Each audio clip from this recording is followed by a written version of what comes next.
Yeah, well, Jeff Beck, our lead guitarist that we had up to about 4 months ago, he left us, and we're going to remain as four now, you know, with Jimmy Page taking the lead. We're not going to have a rhythm guitarist, though. Jimmy Page joined the Yardbirds in June of 1966. The Yardbirds opened for the Rolling Stones UK tour in September. They recorded the song Happenings 10 Years Time Ago, shot their scenes in the film Blow Up, and then headed to the US for a show at the Fillmore in San Francisco. Then it was off to Texas to perform for Dick Clark's Caravan of Stars. After a few shows, Jeff Beck stormed out and headed back to San Francisco. The band continued on tour as a quartet, with Page as the sole lead guitarist. In November, Beck officially left the band for a solo career. It was 33 days, 25 of those were doubles. So we finished off the first half of the show, and then we'd drive on to the next show. And I mean, we were all in a bus. People were sleeping in the luggage racks. I mean, Beck stood about 3 days of this and jacked it in. I freaked out, went mad, had a breakdown, and I think I walked out and left the band.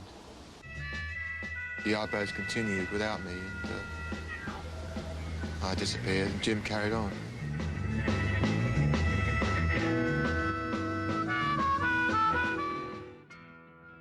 The Yardbirds headed back to the UK for more shows with Page as the sole lead guitarist. It's during this time that Jimmy Page becomes highly experimental. He introduced playing the guitar with a cello bow, suggested to him by violinist David McCallum Sr. When asked about the inspiration behind using the cello, Jimmy responds, "It was proposed to me when I was doing studio work. String players would keep to themselves, but this guy was quite friendly. He said to me one day after we just finished a session, 'Have you ever tried bowing the guitar?' I said it wouldn't work. The strings aren't arched over the guitar the way they are on a violin. He said, 'Have a go.' He gave me a bow. I tried it and realized there was something in it. I don't remember if I used it on any sessions, but I certainly used it the minute I was in the Yardbirds, notably on the 1967 single, Little Games." Jimmy also started adding the combination of a wah-wah paddle in addition to a distortion fuzzbox. Other innovations included the use of a taped noise loop in live settings and open-tuned guitar to enhance the sitar-like sounds the Yardbirds were known for. The band spent the first half of 1967 touring Australia, New Zealand, and Europe, including a stop in Cannes to promote Blow Up. They spent the rest of that year touring the US with new manager Peter Grant.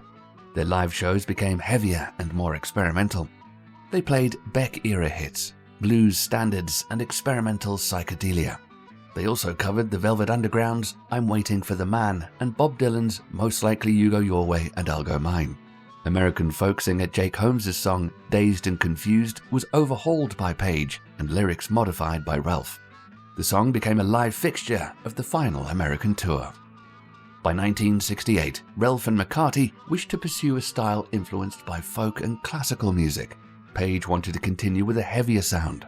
Ralph and McCarthy eventually decided to leave, but are persuaded by Page and Dredger to stay at least for one more American tour. A concert and some album tracks were recorded in New York City in March and early April of 1968, including the unreleased song Knowing That I'm Losing You, an early version of a track that would be re-recorded by Zeppelin as Tangerine. The recordings were not released at the band's request. The Yardbirds announced their breakup in a press release on June 12, 1968, to Yardbirds Fly. Page and Dredger saw the breakup as an opportunity to put a new lineup together with Page as producer and Grant as manager. Dredger eventually leaves to pursue a career in photography. Page initially described his vision for the new band as a new sort of collage of sound that would include a Mellotron keyboard while still featuring the guitar. The Yardbirds were originally a blues-based band that broadened their range into pop, and then with Jimmy Page, they pioneered psychedelic rock and early hard rock, contributing to many electric guitar innovations. The Yardbirds had a heavy influence on what was to come in rock music. Is London really the swinging city it's supposed to be? Yes. You've traveled around the world and you've seen a lot of cities by now. As a city, in comparison with the other cities. Yeah, it's pretty good. Yeah. Yeah. You know, nightlife. Everyone would enjoy it, I think, who went there. It's changed its character a lot, you know, since it got that name, but it's still yeah. good. It's got so many facets, you know. There's the old worldy part, you know, like Tower of London and all the the sights, and then there's the new sights like Carnaby Street and miniskirts. It's very young now, you know. Well, what do you find the difference between the British and the American audiences?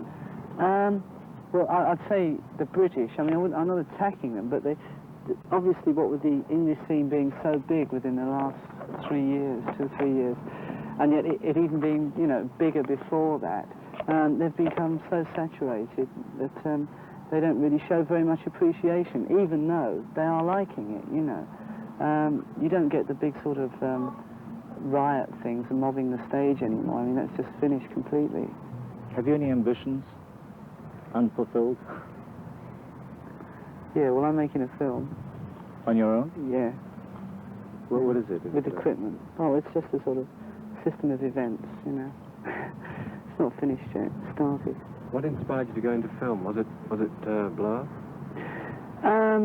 I suppose in a way subconsciously it could have had a lot to do with it, yeah.